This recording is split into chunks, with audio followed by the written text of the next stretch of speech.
Hello and good evening, everyone, and welcome to the Business of Property. I am your host, 𝐶𝐚𝐯 𝐊𝐥𝐢𝐽 from Property Development Australia. I begin by acknowledging the traditional custodians of the land on which we meet and pay my respects to elders past and present. I extend that respect to Aboriginal and Torres Strait Islander people here today. At the Business of Property, we interview superstar guests in the property development space that share their expertise, their deals and stories to help empower, build, and grow our community of property developers and investors. So, hello to Facebook land, LinkedIn, YouTube, whoever is here, shout out in the comments below if you like to say hello. And let's dive into today's segment of the Business of Property. We have David Klingberg from Smart Planning and Design. David is a town planner, but he's been in landscape architecture and urban design and been sort of in this space for over 30 years. And we're going to be talking about understanding urban character and learning the town planning tricks of the trade. Excuse me. So I'm going to invite David down to the Business of Property dance floor and have a little bit of cough in the meantime. Do you want a tissue? No, it's this side. No, I can't do it. There we go. I'm glad you're presenting today, David, because I suspect I'm going to be in a bit of a coughing fit. Okay. Welcome to the Business of Property again, David. Good to see you. Thank you, 𝐶𝐚𝐯. I love being here. It's great. It's great to have you. So, tricks of the trade. I'm trying to catch my breath here. Tricks of the trade. What are we going to be talking about today, David? And without giving too much away, a little bit of a summary. We're going to be talking about I wrote down here a much misunderstood and necessary part of the planning schemes and development process. Probably much misunderstood in as much as it's not understood at the time of when people are applying for development. There's in most planning jurisdictions, if not all in Australia, there's this thing called urban character, which if you don't respond to it or understand what council wants relating to urban character, then you could be on the fast track to a refusal. But if you understand a little bit about urban character, then there's a way through the process, through, around, using it to facilitate and get your development approval. So tell us a little bit, what does urban character mean? And are we going to be addressing that in your presentation, or should we sort of address that right now? No. Well, why don't we jump in? A whole section on what is urban character, 𝐶𝐶𝐯. Yeah. All right. Let's jump. Let's jump straight in. And I say, if I put myself on mute and have a bit of a coughing fit, you keep going ahead. Shall I start the presentation? Please do. And anyone that's joining us today, please pop in any comments, questions as well. I shall read them out in between when I see fit. But please feel free to engage. Can you see this slideshow, 𝐶𝐚𝐯? Not yet. Oh, really? No. Hang on. Why is that? We tried this before, didn't we? It seemed to work before. Hang on. Where's it gone? Oh, it has disappeared. It has disappeared. Hang on. I'm going to cancel that.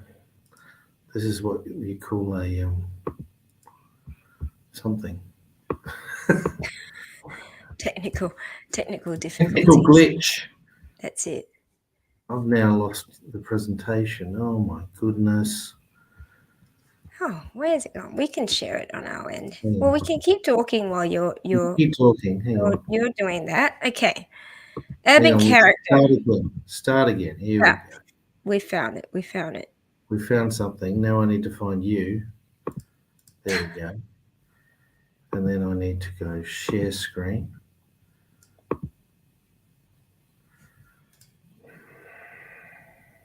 And then you can go to slides.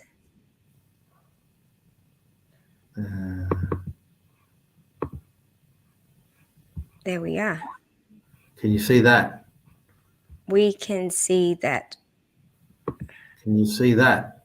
Perfect. We are Ah, cooking with gas or yes. preferably electricity. All right. So this presentation is part of my ongoing series of turning planning nightmares into development dreams. And I love talking about town planning and getting people development approvals because I think development is fab, and that's our little moniker for fab development ecosystem. That's fab stands for feasibility, approvals, and building, and that's the journey that people go on when they are getting their development approvals, or getting not just that, getting their development done. So feasibility, approvals, and building. And if you do see yourself on that list in any of those traffic lights, give us a call because we love connecting people in the development industry.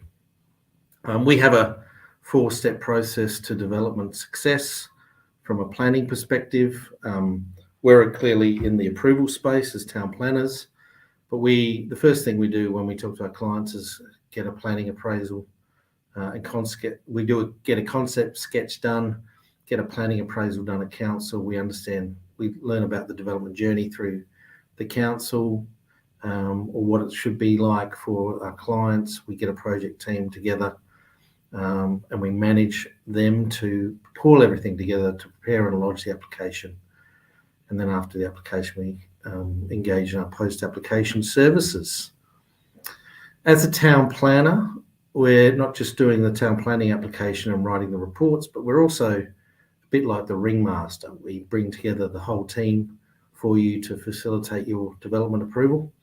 The designers, the architects, the landscape architects, urban designer, the more technical land surveyors, arborists. These days, lots of controls to do with trees.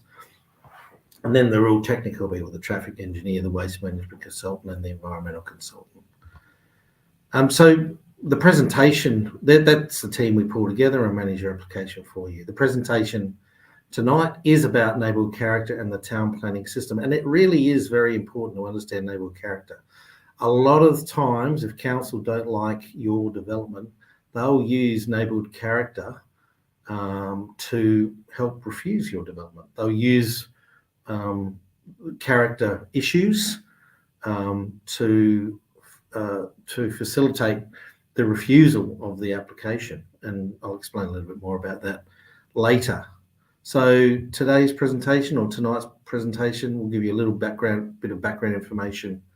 We'll describe what neighbourhood character is, what it is, why is it important for development, what are neighbourhood character studies, how is neighbourhood character implemented in the planning schemes, and I'll give you some tricks of the trade about how to respond to neighbourhood character for a successful town planning application. So let's get into it. A little bit of background information. How does this neighbourhood character thing come up in your day-to-day planning journey? Just to explain a little bit about planning in general, and this is across the board, not just in Victoria, all across Australia. You have this thing called strategic planning, and you also have a thing called statutory planning. Strategic planning, think of that as the vision making, the vision setting. Statutory planning is the development approvals process that most of you engage in when you're lodging a development application. The planning process looks a little bit like this. Even before, on the far left-hand side, you might have a pre-application meeting, then you prepare and submit your planning permit application. You lodge the application with council. It's probably amended a little bit before they put it out on consultation, both internal and external consultation. External consultation being the public notification. Once they get comments back, they'll ask you probably more often than not to amend some certain bits of it or get other reports done, and then council makes a decision on that application. It looks fairly linear like this does here. In actual fact, it's a little bit more convoluted. And these are actually slides out of some of the practice notes for town planning in Victoria, at least. but it's a pretty similar process in all jurisdictions across Australia. A little bit of background. In Victoria and with most, if not all, planning schemes across Australia, the planning scheme is made up of multiple layers. In Victoria, you'll have things to notice: local planning policy frameworks, zones, so land use zones, but then sitting underneath the zones are things called overlays. And the overlays allow for variations to the controls higher up in the stack. All right, so allow for variations to the controls, for example, in the zones. And so where the rubber hits the road with neighbourhood character is really where variations exist to the regular controls in the zones. But again, I'll explain a little bit more about that later. Just to take away, the takeaway from this slide is that the planning schemes are generally quite layered, and you need to be able to look and find all of the different layers of the planning scheme that applies to your land. And this is why a town planner is so critical in your journey. Yes. Because unless you're studying these planning documents and regulations on in and out, there's likely something, and they're constantly changing as well.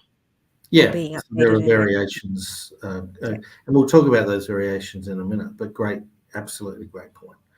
So neighbourhood character, what is it? So a little bit of homework, a little bit of reading. Neighbourhood character, and this is from the Department of Planning. Neighbourhood character is the combination of the public and private realms. Every property, public space, or piece of infrastructure makes a contribution, whether great or small. It is the cumulative impact of all these contributions that establishes neighbourhood character. The key to understanding character is being able to describe how the features of an area come together to give that area its own particular character. Breaking out character into discrete features and characteristics misses out on the relationship between these features and characteristics. Understanding how these relationships physically appear on the ground is usually the most important aspect in establishing the character of the area. Lovely definition, but not really all that useful when it comes to lodging and processing an application. This is a better one. You can't quite say it's an objective, it's not really objective. There's elements of subjectivity there, like what is... In that statement, absolutely. Yes. It's very subjective. But when you're lodging an application, you need to be objective. And so there's another way of viewing this neighbourhood character thing, which can be more objective. And it's like this from the Hobsons Bay City Council spiel about neighbourhood character. What is neighbourhood character? Neighbourhood character refers to the look and feel of a place. It's the combination of qualities that makes an area unique.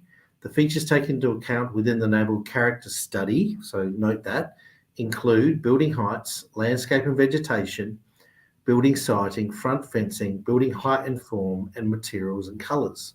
So just note those things. These are some of the things that start to encapsulate in an empirical way what neighbourhood character is. Now, I've written quite a number of neighbourhood character studies for councils, including some I'll show you later. And those neighbourhood character studies, when written, are written using some of these headings, if not all of them. Okay. So note the number there of the neighbourhood character elements, what I'm calling elements: building height, landscaping, building siting, front fencing, building height and form, and materials and colours. So we're starting to get a useful definition of neighbourhood character. Just to have a think, what is neighbourhood character? So remember, it's about the way a place looks and feels, not only from the street, but looks and feels from the street. Here's an example of some neighbourhood character. This is a real building. It's called the Pamela Anderson House on Beaconsfield Parade in St Kilda. So this is what you could call residential character, right? This is also residential character. So a tower block is residential character. So remember, we talked about building height, colours and materials. This is also residential character. And so is this. This is residential character. This is university character. This is a building at RMIT in Melbourne. This is also university character. So the land use doesn't necessarily dictate character, but there's elements of the built form, height, colours, materials, setback, etc., that start to dictate neighbourhood character. This is also residential character. And so is this. So you can see that building form changes, therefore character changes.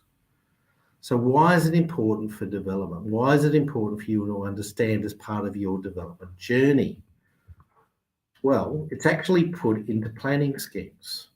This term, neighbourhood character, again in Victoria, in clauses 54 or 55 of the planning scheme, which is known as Res Code, there is a neighbourhood character standard.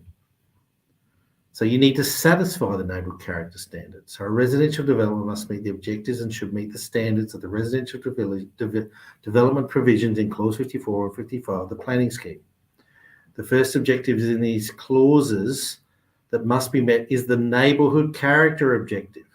So it's actually right at the top. It's right at the top of the assessment criteria, this thing called neighbourhood character. The standard for this objective requires the design response to be appropriate to the neighbourhood and site description, respect the existing neighbourhood character, or respond to a preferred neighbourhood character. Right? We'll note that, a preferred neighbourhood character, and respond to the features of the site and surroundings. Okay, so it's a thing you actually have to respond to.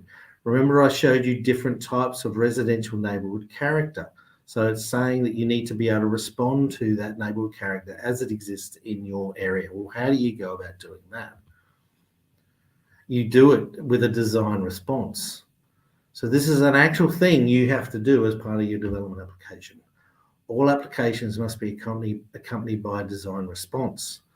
The design response must explain how the proposed design derives form and responds to the features described in the neighbourhood and site description. The design response should therefore include an evaluation of how these identified features or characteristics of the neighbourhood influence the design and how it has responded to the neighbourhood character features identified in any local policy or neighbourhood character overlay. Remember, I said there were overlays. Now, in different planning jurisdictions, an overlay may be called some other thing, but it's still a part of the planning scheme, and you need to be able to find that. So there's as part of your development application, you have to understand the existing local character and respond to it appropriately. So the design response can generally be presented as a plan with notations that show how the proposed design clearly relates to any other dwelling on the site and to the surrounding development and neighbourhood. It may also include a written statement. The design response must include correctly proportioned street elevations or photographs showing the development in the context of adjacent buildings. Now, this is something you need to do as part of your application. And so when you are hiring your designer, when you're hiring your town planner, you need to make sure they can actually do this thing, right? The neighbourhood character assessment and design response. What does that look like? Well, from the City of Greater Geelong website, a neighbourhood and site description is required to be submitted as part of any planning permit. So it's a thing you need to do, or you need to get your consultants to do for you, for single dwellings on lots of less than 300 square metres, multiple dwellings or subdivisions. So pretty much anything you want to do, you need to do this thing. And an example that they show on the website is this. So this is their example of a neighbourhood character assessment and design response, simply one-page plan, which numbers existing conditions and identifies through the numbering system how they've responded to those existing conditions through the design.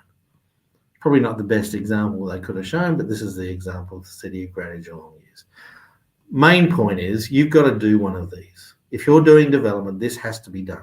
Your consultants need to do this. And if you're doing something that is maybe a little bit different to the existing character of the locality, this needs to be done very well because it's part of the assessment as per the planning scheme.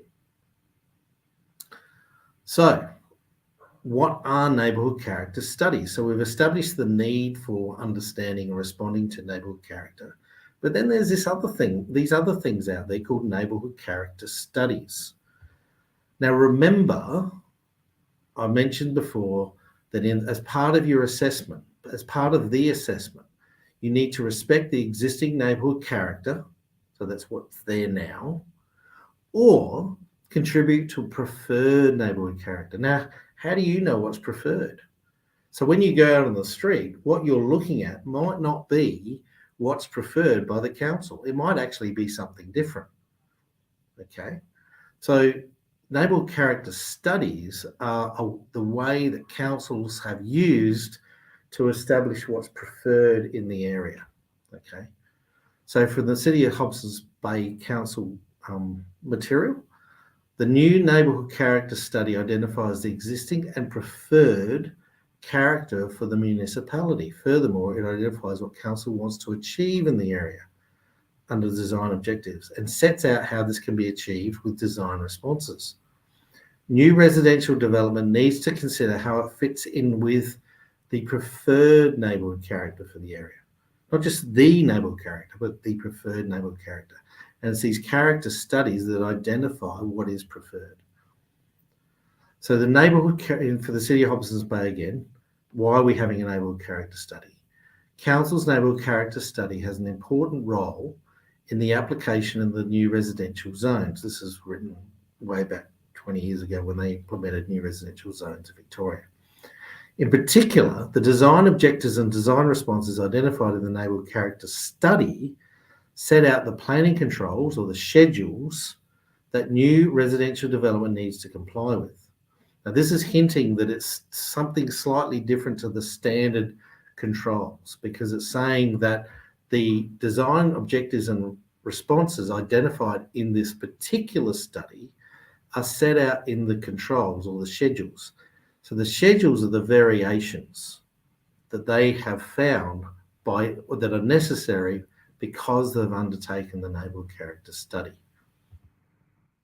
So as it says here, the schedules, so these are the schedules to the existing zones. Read that as variations to the existing zones. The schedules allow variations to the following design considerations contained in the planning scheme's residential zone provisions and res code provisions at clause 54 and 55 for dwellings and clause 56 for subdivision. What this is saying is there are standard controls that already protect scale or define preferred development scale and define off-site and on-site amenity impacts and define what type of development is appropriate in those zones. And this is saying that through the use of the character studies, they can vary those existing controls to these elements. So they can vary these elements: heights, setbacks, provisions of private open space, provision of landscaping, front fence height, site layout, and subdivision. So this is saying that an initial primary reading of the zones may not be enough for you to understand what council actually wants, because through the character studies, they have defined a preferred character, and that preferred character is then quantified as variations to the zones using these elements. So variations to height, setback, private open space, provision of landscaping, front fence height, site layout, subdivision. So that's why you do need to understand how to read your planning schemes.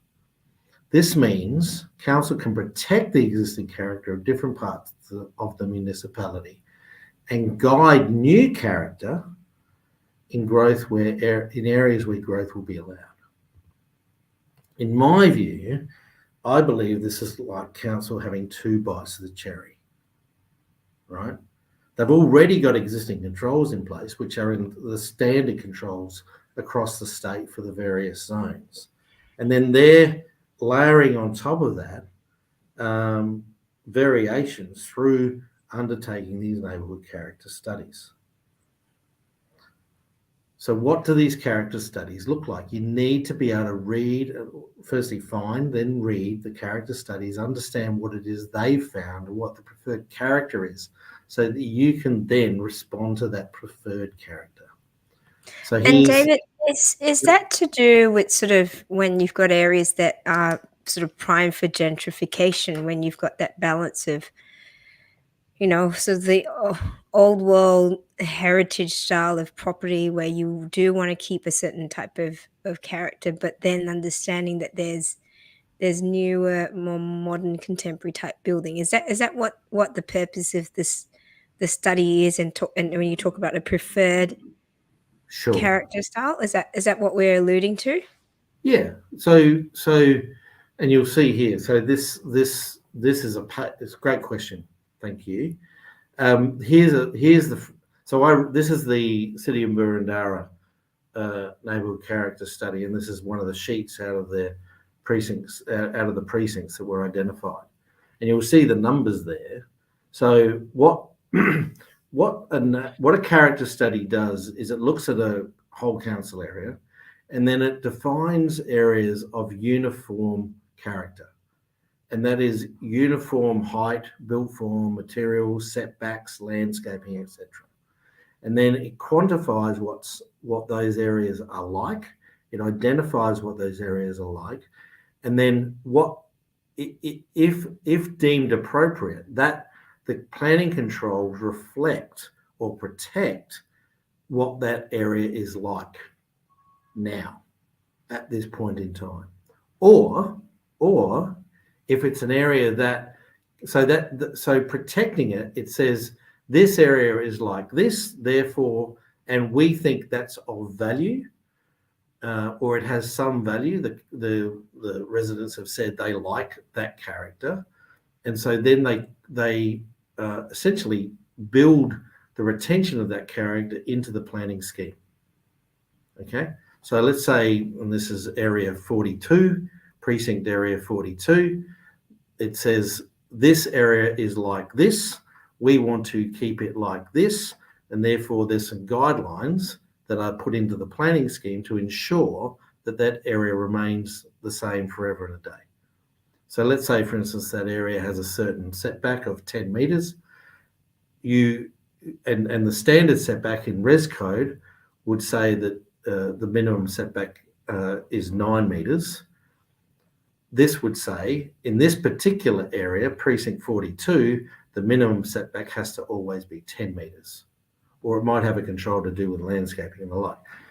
That's locking in character that is preferred, and they want to keep it exactly like that. There are other areas where the character isn't valued as much, and they will allow for more change. So you might allow, say, the street setback might be might be again a standard 10 metres, but nobody really cares that it remains that way, and they might allow for a setback of up to 5 metres, for example.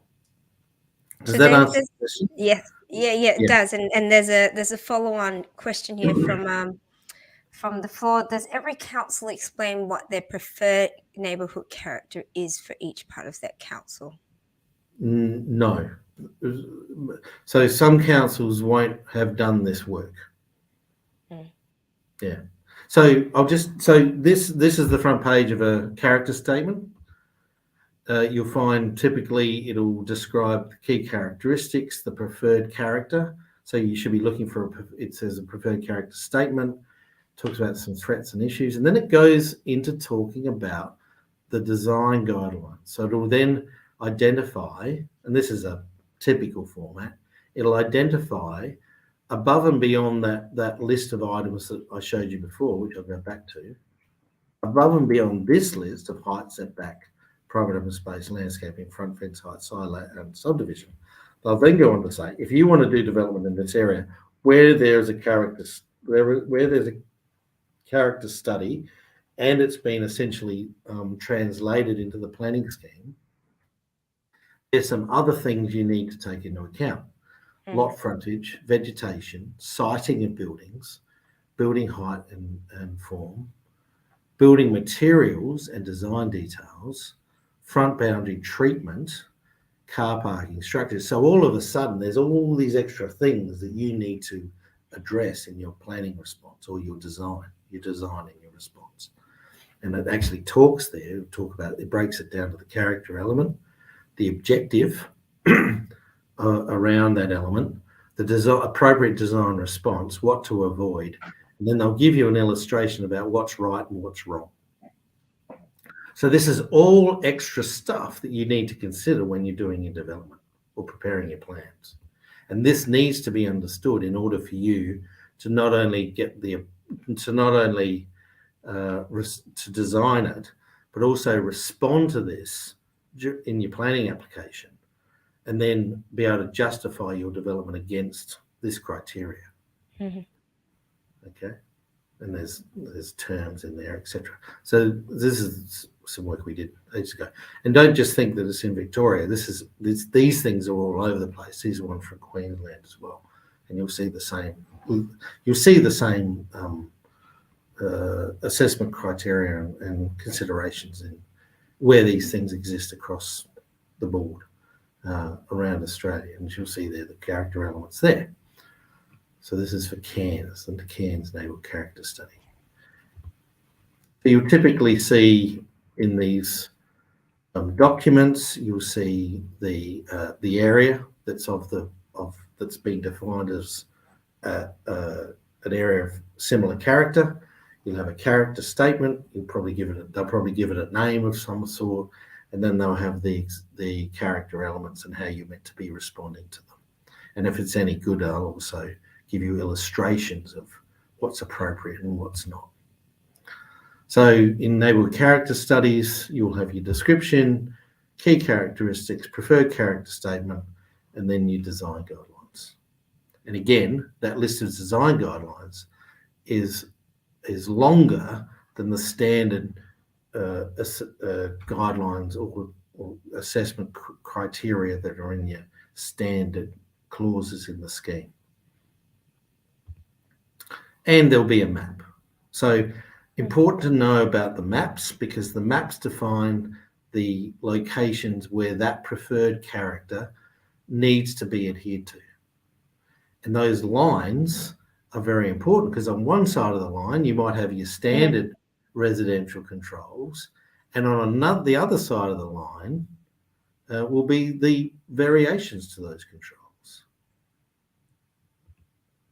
And so here's another example. Sometimes in the naming of the areas, you'll get a feel for what they're trying to achieve as well. So you'll see there, you'll see actually some really good examples. So you just look on the left-hand side, informal bush suburban area. So that's telling you that there's probably a lot of bushland in the area, so therefore they're going to want to protect trees. Classic garden suburban area. So that'll be an area full of formal gardens in the front yards, right? Substantial change area A will be an area that will probably allow for extra height than what is in the street already, and probably less setback than what's in the street already. So the naming of the precincts or the areas sometimes gives away the sort of development and the extent of development you could do. So if I was looking at that map and I was thinking about where I would invest in a property, I would go straight to the substantial change areas, because that's where you're going to get most of your uplift. So how is naval character implemented in the planning schemes? Well, this is a pretty short section of the presentation. They're found all over the place, and that's why you need a planner to help you find them. Typically, they're found as additions to, as I call them, additions to or variations to the existing zones, or variations to the existing overlays that can already exist. Right, so they're variations to the scheme, right? And they may be found. So, and just one other thing I mentioned before: the strategic planning and statutory planning right at the beginning of the talk. Strategic planning is the vision setting. So a character study is really like a bit of strategic planning, because it's really identifying at a high level where these areas are and what they're like. Then those findings get what they call translated into the planning schemes to make them law, right? So once it gets translated into the scheme, it becomes statutory planning. Because once it's development approval planning, once it's in the scheme, once those elements that have been identified as special get translated into the scheme, that's when it becomes law, and that's when you've got to be able to assess it or understand it and assess it and design to it.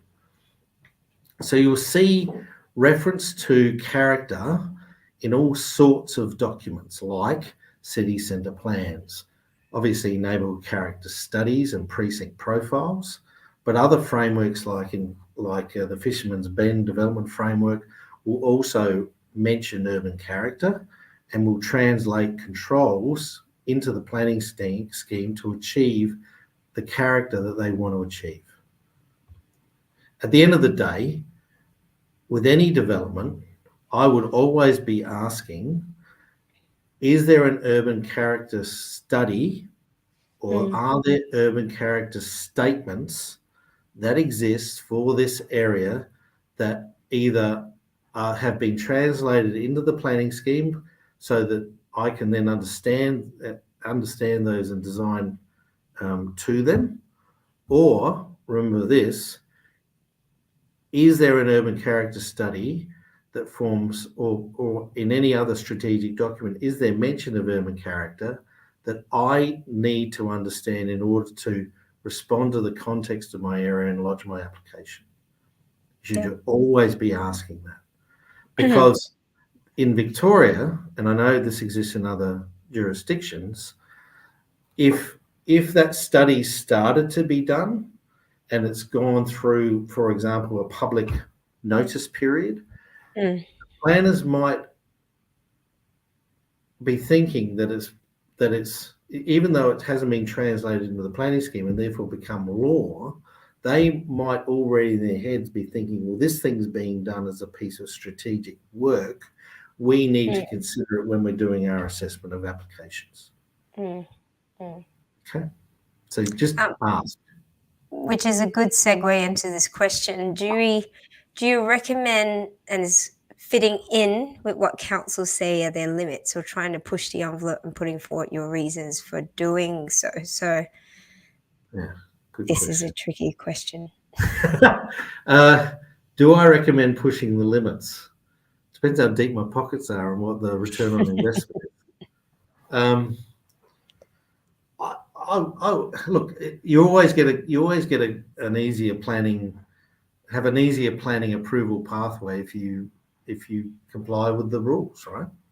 It's sort of that simple. You've got to ask the question: is it worth the time, money, and effort to argue the point? It's on a case by case basis.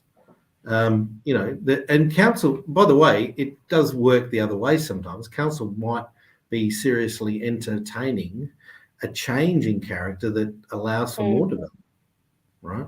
So a great example of that might be a strategic plan around an activity centre, where council all of a sudden, and I've written these before, all of a sudden want to see more development in an area, right? So the urban character statement actually becomes one of growth or more development or mixed use development as opposed to standard residential development.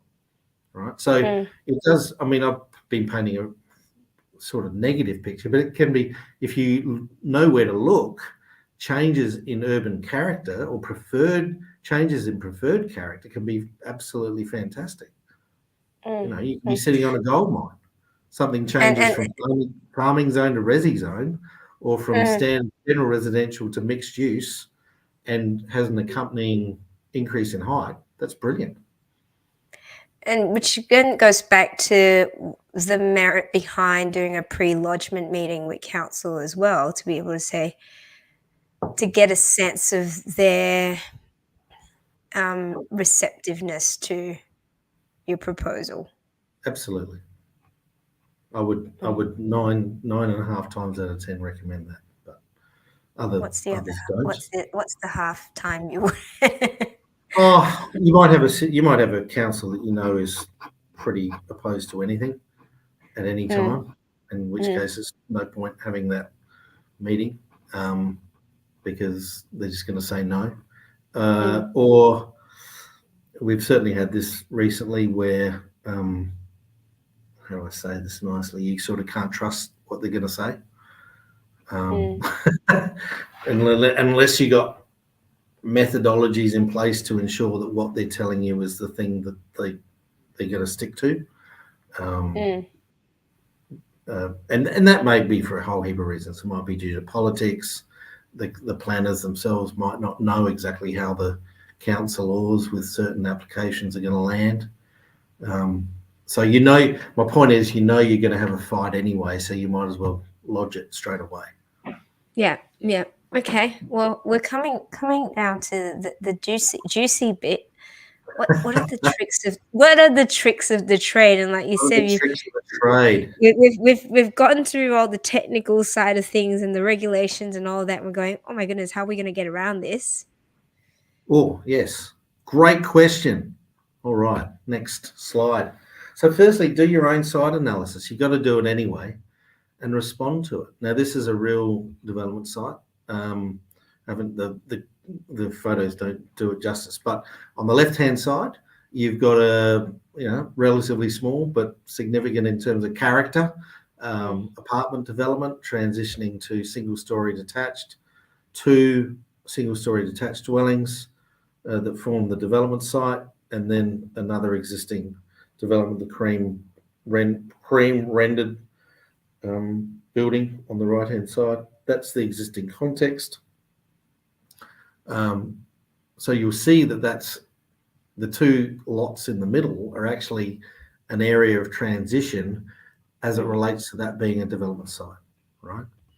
So when we first got presented the development proposal, the development proposal was actually quite uniform as to how it responded to that context, uniform across from left to right to left. And therefore one could argue it didn't respond to what would have been a prima facie look at the site, which showed that it was actually it was actually some land between 2 quite distinctly different built form typologies. So what we did, and that was the proposal, again quite uniform. What we said was actually acknowledge the fact that there was a transition from one scale of development to the next, one type of window form to the next, one type of materiality to the next, and actually we said, okay, in order to respond to the existing context, let's do a building that appears to transition from one scale of development to the next, one typology of materials to the next, and even you'll see from left to right different types of window form. On the left-hand side, the window form that was more appropriate to the apartment or contextual as it relates to the apartment development. On the right-hand side, window forms that were more like the cream brick development on the right-hand side. And that simple advice and that simple response to the context got them a development approval. The next thing to do, which I think is really important, if there is an existing character study, sometimes the character studies have stuff in them that aren't actually translated into the planning schemes, right? So the point I'm making here is that, and I said before that the character study is more like a strategic planning piece of work. Once it gets translated into planning schemes, that's when it becomes law, right? But if you can go back to the original documents, the original planning character studies, you'll see words in there that start to help you understand and to help you brief your architects. So in this case, the City of Moonee Valley Central Residential 1 Precinct, the preferred character statement, so go back and read the preferred character statement if it's not in the planning scheme. If it's in the planning scheme, that's great. And it'll start to give you some clues. It talks about low garden settings, finishes, articulation of form, recesses, windows and setbacks or porches to complement the pattern of traditional period dwellings. So that's saying, look at the traditional period dwellings. You don't have to copy them, but whatever you're doing has to complement them. Okay. Buildings less than 3 stories will comprise pitched roofs with prominent eaves. So if you want to get an approval, use pitched roofs with prominent eaves. Use lighter finishes. There we go. And have modest front setbacks and have consistently low or permeable front fences. And in your design response, once you've designed like that, you can point out that you've done all these things and it is in line with the preferred character statement, and you will have an easier pathway through council. Same again, this is for precinct 67 of the Burundara character study. Various styles of houses post from 1945 till now, so that opens up a whole range of development responses. 2-story dwellings, side-by-side townhouses, pitched roofs, 10 to 20 metre wide in front setbacks, large rear gardens. So there's an example whereby if you are trying to do infill development, council could say, oh, well, the character statement says we need large rear gardens. Right? Predominantly detached with side setbacks of 1 to 3 metres. So that's telling you do not apply for something that goes from boundary to boundary. They're just not going to like it, right? And medium to large front or rear gardens. So read the character statements. And then I think lastly, follow the guidance. So a lot of these character studies actually have little vignettes or little drawings that clearly show what they're after. It'll have a tick or a cross, or it will literally say avoid 3-story facades, which means have the upper level setback, avoid symmetrical design. It'll give guidance about locating car parking structures, maintaining double-story scale, and use pitched roofs. Don't have flat roofs.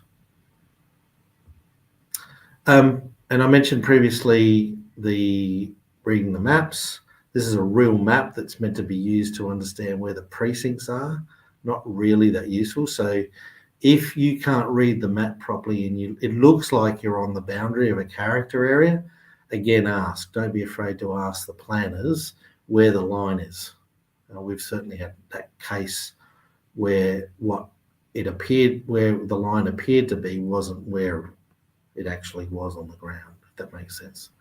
But yeah, if you can't read the maps, because again, they're really important, one side of a line could be the difference between having an extra 2 stories or not, going from boundary to boundary or not, etc., etc. So really important to be able to read the maps. So and be able to see them with a huge magnifying glass as well. That's right. Because they're often about this big. Yeah. So so that's it. That's neighbourhood character. How to respond to it. Tricks of the trade.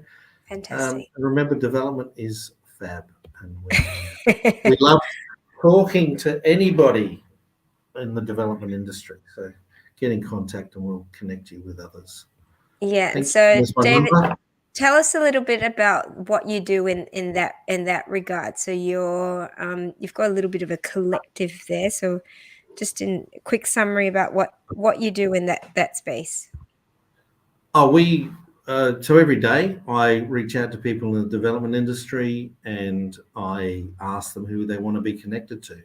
And so we value our clients and collaborators. So we like to connect with all of the different players in the development industry so that when clients come to us, we can not only help them with their approvals, but we can then recommend great builders or great planning lawyers or great plumbers even, because we genuinely believe a rising tide lifts all ships. So, we love this. We love development. We love helping people make lots of money through their development and create great lifestyles. And in order to do that, you got to connect all the right people. So that's absolutely. And this is, the reason why we've got the business of property, and we have, as I said, superstars like you who come and spare your time and share the knowledge so that the community can benefit from that. And it's about building your team. And David, David's in planning. However, you need your team of engineers, architects, and all of that as well, which what David's talking about in terms of collaborators as well. So we'll go back. Where are your contact details? David, there we are. Don't run away. And which sort of area do you operate in if people want to get some planning advice? We're based in Victoria, but we do development we help with development in New South Wales. So mainly Victoria, New South Wales, Metro Melbourne, regional Victoria. We'll do any development applications. I've been in the industry for 30 plus years. I work with most councils. I've been the urban design advisor to quite a number of Victorian councils and some councils in New South Wales. So we love working in both of those jurisdictions mainly, but we are doing some stuff in Tasmania as well. Right. So smartplanninganddesign.com. .com 0438 459 559. 0438 459 559. And email David K at smartplanninganddesign.com. Fantastic. Thank you so much, David. A lot of information. There's the number. Oh, there we go. Just like that. David, you talk about the Wizard of Oz. There you go. Thanks, Matt. Well, thank you for joining us and again presenting on another very, very valuable topic in terms of planning. I know that we come across it often. Not many of us really understand what it means and the impact on our planning applications. So that's really, really good that you've covered that off in a lot of depth there. So appreciate you being here, David. I'm sure we'll have you on board for another very valuable topic further down in the business of property. Thank you everyone for joining us today, that you've come on board, watching the live. And if you're watching the replay, comment #replay below. Make sure you visit and subscribe to our YouTube channel. Obviously, we have one, The Business of Property, and we can find the replay of this episode, but also our past episodes. And if you found it valuable in today's show, make sure you hit the like button, the big thumbs up thing, and get notified when a new episode comes up. So until next time, keep well, stay safe, be good, and we'll see you all again in The Business of Property. Take care. Thanks, David. Cheers. Bye-bye. Thanks very much.